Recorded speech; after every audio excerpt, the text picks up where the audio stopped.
Hello and good evening, everybody. Welcome to the Adafruit Show and Tell. I'm Liz. I'm going to be your host this evening. If you would like to join the stream to show off your projects, you can find the link to this StreamYard in the Discord server at adafruit.it/Discord. First, we're going to kick things off with some Adafruit folks, and then we'll hear from people in the community. So to kick things off, we're going to hear from Scott. Hey, Scott. Hey, Liz. Thanks it for going? hosting. No problem. Thanks for coming by. I just had a huge yawn. I'm like, yep, I'm still a little jet lagged. Yeah. But yeah, things are all right. I'm back working on stuff. And one thing I did manage to do, because I got it and I couldn't help myself, is I got this giant e-ink. Wow. It was $150, which is actually pretty cheap. So it's a 13.3-inch screen. Okay. And usually these screens are they're like hundreds of dollars, not just $150, and they're usually like much harder to drive. But this one is still drives like the smaller ones. It's just giant. Yeah, that's very cool. I had one thing and you see, there's debugging code on here that was printing out as well. I don't actually have it plugged in, but I did have to figure out how to get it working. So that's on my to-do list, is to add one more knob that we can turn so that these displays will work. Very cool. There's also like a 10-inch display that also has uses the same control chip, I think. So I thought that was really cool. It's giant. And I'll be adding the little knob to make that work in a little bit. And then the only other thing I wanted to plug is I will be doing Deep Dive on Friday. Yes. And I want to go take a look back at CircuitPython 2023 posts, which is we always do these annual planning sorts of rounds of hearing from folks. And so in prep for CircuitPython 2024 and post for that, I wanted to go take a look back at the stuff that we said in 23. And then next week, I'll write my 24 post. So excellent. Check out Deep Dive, 2 p.m. Pacific, 5 p.m. Eastern on Fridays. Great. And where should folks, if they're writing their own 2024 posts, send them? Yeah, so if you write one, if you blog it up, use the hashtag CircuitPython 2024. And there's also a CircuitPython 2024 at Adafruit email that will go to like Phil and I, and then we'll start blogging those up in the blog, and we got new graphics and stuff too. So excellent. Yeah, excited to see that from everyone. Yes, me too. All right, thanks so much, Scott. Thank you. Now we're gonna hear from Brent. Hi, Liz. Hey, Brent. Scott, I'll be blogging that up soon. I also want the e-ink display. So this week I worked on the doorbell project for the Memento, cool. Which actually has an ESP32S3 on the back. So you can send images to your favorite IoT platform, such as Adafruit.io. So I have like this. We sell this in Adafruit store. It's like a momentary button. Yeah. And it's wired up really nicely. I've been making these like wiring harnesses that go to like JSTPH, and they're really nice and keep these projects like very simple, like minimal amounts of soldering. Yeah, I love doing that. Yeah, it's great, and like especially the doorbell, it's like really nice. So you press the button, and it makes a little noise, and this takes a picture, and it sends an image to Adafruit.io and encodes it. It's really small because the amount of data we want to send needs to be really quickly. Like we don't want to send a huge amount of data, like a really large image. And then on Adafruit.io, it gets the image. So yeah, that everything's like working properly, and I think that Noe is going to work on a case for this, and then we'll do a project on it. So like really simple project, like 103 lines of code total, and it's like a build your own Nest doorbell kit. Yeah, that's great, and that was an excellent live demo too. I'm looking forward to the guide for this. Yeah, thanks. No problem. All right, thanks for coming by, Brent. Totally. Okay, bye. Next we are going to hear from Jeff. Oh, sorry. I'm sorry. Next, we're going to hear from Maker Melissa. And then Jeff. Hi. How are you? I'm doing well. I also have a not quite so giant e-ink display that I want to try and get working, but excellent. It's like, I don't know, 7 inches or something. Anyway, so what I actually came by to show is I actually have the on the Raspberry Pi 5. I got the desktop showing on the TFT for Bookworm. Oh, and excellent. including some touch here. It's kind of what I've been working on. Sweet. And so I'm going to be working on updating, making sure that the strategy I'm doing is going to keep lasting for it, and then write up some information about how to do that on a guide. That's awesome. And what exactly is involved in doing that to get like the support working? Like, what have you been having to kind of hack on? For this one, well, I had to try various things. What I ended up settling on is I'm actually loading two different overlays. One, I'm using the MIPI DPI SPI overlay, and I had to give it like what the GPIO is for the data command line. And then I'm also loading a second one where it's loading for the touch driver. So that way you can mix and match a little bit. Very cool. Well, thank you for working on this and making it easy for folks to get everything working with all of our Raspberry Pis. Oh, thanks. Okay. All right. Thanks, Melissa. Bye. And now we're going to hear from Jeff. Hey, Jeff. Hi there. So I don't have a hardware project today, but I wanted to show you a little item that I wrote up as an Adafruit playground. So on GitHub, if you've used it for a while, you end up with a lot of repositories. Apparently, I've got 428 because either you start a project of your own or you create a fork of some other project. And I'm inspired by Scott with the idea that that things should be short. You know, he concentrates on the number of open pull requests in CircuitPython, but I set myself a goal of I should really have just a couple pages of projects on GitHub. So I went through manually, like with my own original projects, and archived the ones that I wasn't going to work on anymore. But that left all of my forks, which was the vast majority of them. And so here we're down to just 51. But you know, based on this 428, I had like 300 plus of these things. And to archive one, you got to go into the project. You got to click the gear. You got to scroll down. You got to click archive. You got to type in the name of the project and click OK. And I'm like, this is awful. I'm not going to do this for 200 or 300 items. So GitHub has an API, and you can interface to it with a package called PyGitHub. It's really pretty easy. And so I wrote up this guide. You have to create an access key with certain permissions and run this code. And the code ends up being just really simple. I decided if I hadn't worked on my project in 2 years, then I could archive it. Also, because I'm in the Adafruit organization, things were coming up in my list of projects that were actually Adafruit projects. So I'm like, we need to filter that out. So that's why I'm checking my owner name. And then you just loop through all your repositories. If it was already archived, you don't need to do anything. If it's owned by some other organization that you're a member of, don't do anything. And I only wanted to work on forks, not my own original projects.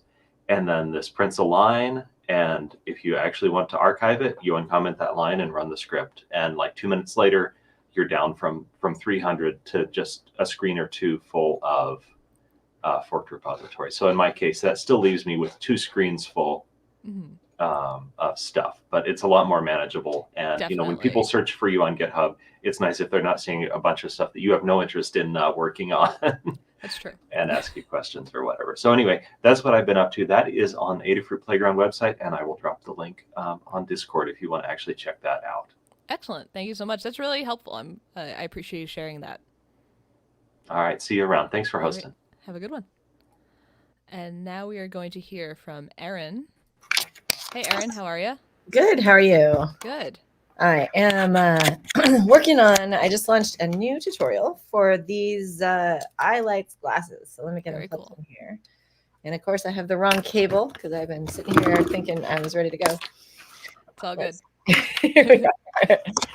This USB-C, USB-A, USB micro thing is nobody's best friend. All Actually, right. I do have a cable that has all 3 of them. I can. Oh, yeah? do it. Yeah. I gotta get one of those. Here we go. Nope, this is yeah. So while you're finding your cable, you got it? Yes, I got it. Okay, Sweet. so this project is basically I have some kids that wanted to play with these, and they were just so excited. So I wanted to come up with a project that was pretty easy where they could make up their own designs. So I figured out how to use this free online app called Piskel, which makes sprite sheets. And what that is basically a whole bunch of little frames of animation, which then you can upload to the glasses. And then we made one that's a Christmas tree that sort of decorates itself. And then the iLights driver actually has an accelerometer on board. So what we did was turn it so that when you tilt the glasses up, it will change to the next image. So we made some little flames and tilting again. And we have these little bubbles that blink and pop and wiggle.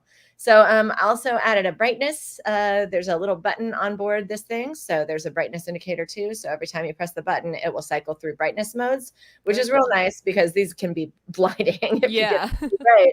But if they're, at a dim setting, then they're not bright enough during the day. So wanted to add that control too. And just launched this guide. And again, this was like the bubbles were designed by my friend who's a 10-year-old. And it's a really fun sort of collaboration to do with the kids, and the 2 kids that I've got in this house just absolutely can't take these things off. So they love them. That's awesome. I love that you were able to kind of show them how all this stuff works and get them interested. That's so cool. Absolutely. Cool. All right, Erin, thank you so much. Thanks. Have a good one. And now we will hear from John Park. Hey, hello, Liz. Hello. How are you? Good, except I had this bowl of Trader Joe's Chex Mix that I thought was going to tide me over while I waited, but I finished it way too quick. So I've been excitedly waiting to get on because I'm going to go back in there and just plow through the rest of that bag. Excellent. That's my mini review. I don't know what they call it. Many things, I think they call it, but it's basically Chex Mix. It's super yummy. Nice. But that's not actually what I'm here to talk about. I want to talk about a remote control I built for the Memento. So with some of the projects I've been doing on the Memento, including in particular time-lapse and stop motion projects, I wanted some remote control so I'm not bumping the camera if I want to kind of keep things locked down. There's a few ways you can do that, like with wired buttons, which are much simpler than what I ended up doing here and are probably a good addition to your arsenal of camera tools. But in order to remotely and wirelessly talk to the camera, since this has ESP32S3, Wi-Fi is a particularly good option for doing wireless stuff on it. I don't think we have Bluetooth and CircuitPython for this chip yet. So I looked at Wi-Fi solutions, and the one I came up with is using OSC, which is, the name is misleading because it stands for Open Sound Control, but it is a sort of a more modernized take on MIDI that was developed probably now 15 or more years ago, 20 years ago, but that's much newer than MIDI. And it is not only a sort of a communication protocol for sending messages between devices, but it tends to have a lot of really great applications for developing user interface. So I'm going to add my camera view here. So this is the Memento. I just have it like hooked into a little tripod. And over here is my iPhone. And on the iPhone, I've got an application that is called Touch OSC.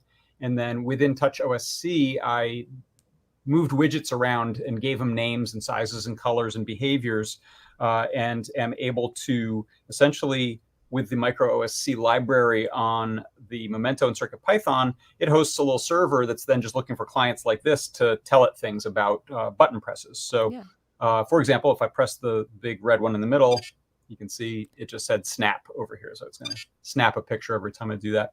If I want to change the focus, I can hit this and you'll see it refocus. If I put put an object close up to it, you should see it shift a little. Whoop, there it goes. And then we can take more pictures. And we can also run through the different modes on the camera. So this is sort of the default JPEG mode. I can go into Game Boy mode, which gives us this black and white dither, just like the Game Boy camera. We can go into stop motion mode, the GIF mode, shoot a little 15-frame GIF animation. It says recording and then finishes. And then there are also a whole bunch of settings which typically you can use. This is, by the way, Jeff's really cool, Jepler's really cool camera application or example code that he wrote. One of the things you can do with it is change the resolutions as well as the LED ring on the front of it to light things up and pick different effects. So I made a second page in this little Touch OSC app that gives me access to all those things. So I can go and say, oh, let's shoot a 1280 by 720. You can see it updated right there. That's now the size. That's really impressive. I can turn on the LED ring light pick the different colors. They're just some preset colors here, no color mixing. And then we can also go and change the effects. So I can do a black and white, I can do reddish, bluish, sepia tone, solarize it, go over to invert. One of the fun things with invert is that it, or actually both with invert and solarize, it's impacted a lot by your colors that you're blasting into the image. So you can really change kind of what things are emphasized by blasting it with the LED ring. And then while that's all doing its thing, you can head back over here and start taking pictures. So I'll show that off on the show tomorrow, the app as well as how it was built. OSC is kind of an open thing, like the name implies. And then there are different applications. I happen to be using Touch OSC, which costs just a few bucks on, I think maybe $12 right now for the newer version of the app on your phone, and about $30 for the desktop authoring. But you can use a lot of other free tools to do that. It's just a nice option out there. And so that's what's going on with my my camera remote, and I should show you. Yeah, no strings attached. It's an actual iPhone. I also have it running on my iPad for testing purposes. So. That's so cool, and the UI looks so sleek, and it's really fast with how it responds. Like, yeah, really cool. I'm really impressed with how fast it is, and there are a lot of opportunities to go deeper. I might show some of that stuff tomorrow. I'm new to Touch OSC, but I started using Lua scripting in the individual elements, so you can do things that both update the UI, so you can do little bits of scripting where like colors change in here when one thing happens or another thing happens, as well as providing functionality that are not in these sort of default widgets that you drag around and name and position. So cool, exciting, fun, and you could use it for a lot of other things, but it seems like a really nice option for remote control in this camera here. I agree 100%. So looking forward to your show tomorrow. Thanks so much. All right. Have a good one. Enjoy your Chex Mix. All right. Now we're going to hear from some folks in the community. And we're going to start things off with Sun and Moon Couture. Hello. Hey, everyone. Thanks for having me. Yeah, I'm Anthony. I'm the assistant designer at Sun and Moon Couture. We make bespoke tech fashion couture focusing on LED wearables for festival audience.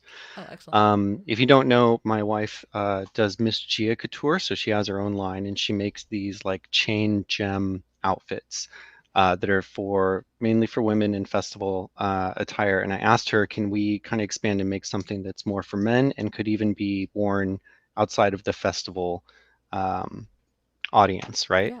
And so she designed this jacket. It's like kind of a vest, blazer. Wow. I don't know. It's beautiful. Yeah, I really like it. And I'm wearing it over like a business jacket. So you could wear this to a lot of different types of events. If this was the only thing I was showing, you would ask, why am I doing this on Adafruit? So there is a battery box. I'm going to turn that on real quick. This has the fixed address neopixel fairy strands behind each one of these gems. And it's all Adafruit hardware. It's like your buttons, your USB-C port, the LiPoly backpack, the LiPo battery. The only thing that's not is the controller is Pixel Blaze. I don't think you guys stock that, but you should. I'm going to talk to you about that later. But you could just as easily make this with like a Cutie Pie using Adafruit's NeoPixel library. That's excellent. And the diffusion is really nice they have there. Like, yeah, these gems are, you can't really tell from my web camera, but they're like dichromatic. So they kind of sparkle with different colors in the sunlight, even without the LEDs. They could look like kind of rainbow. Very cool.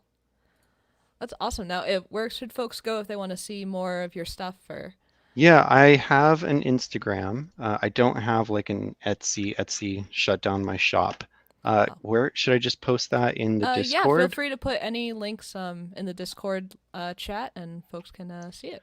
All right, so I'm going to link to Sun and Moon Couture. That's like the LED stuff, and also Miss Gia Couture. That's my wife's fashion line where she does all of the chain gems just without the LEDs.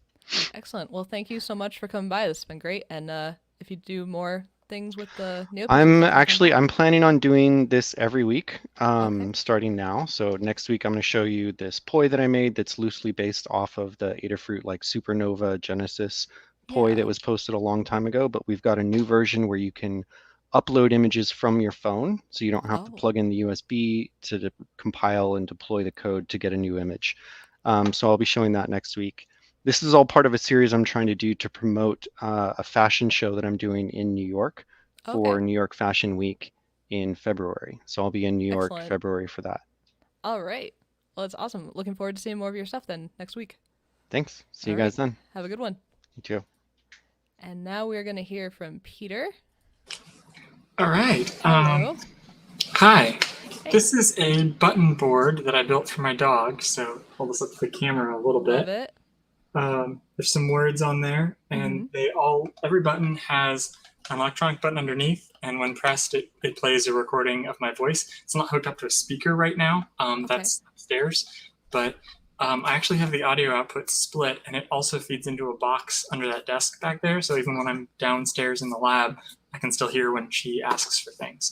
So the reason this is an Adafruit thing is because I have an ancient Raspberry Pi here, and this would have been incredibly complicated if it weren't for the Adafruit-Blinka library that makes it possible to just write Python easily and connect buttons. And for this proof of concept, I didn't use the Matrix keyboard library. I'm actually looking at upgrading it in the near future because I'm running out of pins. Yeah. And so I'm gonna. I've actually already built. This is the adapter plate, and there's a bunch of diodes soldered on here and an army of wires on the back. Yeah. But that's the Matrix keyboard, and so that's going to get installed in here, and then I'm going to have breakouts to other boards for new buttons. It's actually fairly simple if you want to build it yourself. Maybe I should write a guide for this. We have the Adafruit playground now where anyone could go in and write up a guide. So definitely write this up there. Yeah. I've been tinkering with that, and this is the one I've been starting documenting. It's nowhere near ready. So if you take a look at it, it looks empty. It mostly is. But yeah, the one challenge I will note with this was if you use ancient hardware like I did, like this Pi has one USB port. Yeah. How do you program something with one USB port? Like that either has to be the Wi-Fi adapter or the keyboard you're using to input stuff with. Right, yeah. And so you end up with like a chicken and egg problem where you want to update the library or update the Pi. And I ended up having to use the serial headers to have another way of sending commands and then use the one USB port for a Wi-Fi adapter. But anyway. Well, that's great. And also you're using that old Pi, giving it new life in this project. And that's awesome. The old Pis really aren't good for much other than audio. And I didn't have anything else that had an audio output. So normally, this kind of project you could do with a microcontroller. And Adafruit has lots of great ones for exactly this kind of thing. Yeah. But I didn't have any of those, and this was sitting around, so... Yeah, I love that. Yeah. That's great. Well, looking forward to your progress. Maybe come by one night with it hooked up to the speaker so we can hear it. Oh, yeah. I'll have to figure out how to get the camera set up upstairs, but... Cool, yeah. And looking forward to a playground note if you end up writing one. All right. All right, thank you. Have a good night. All right, so that is going to do it for Show and Tell tonight. Amazing projects from everyone. We had clothing, dog buttons, fantastic. In about 7 minutes, stay right here because Ask Engineer will be starting off right at 8 p.m. Until then, hope everyone has a great rest of their week. Bye.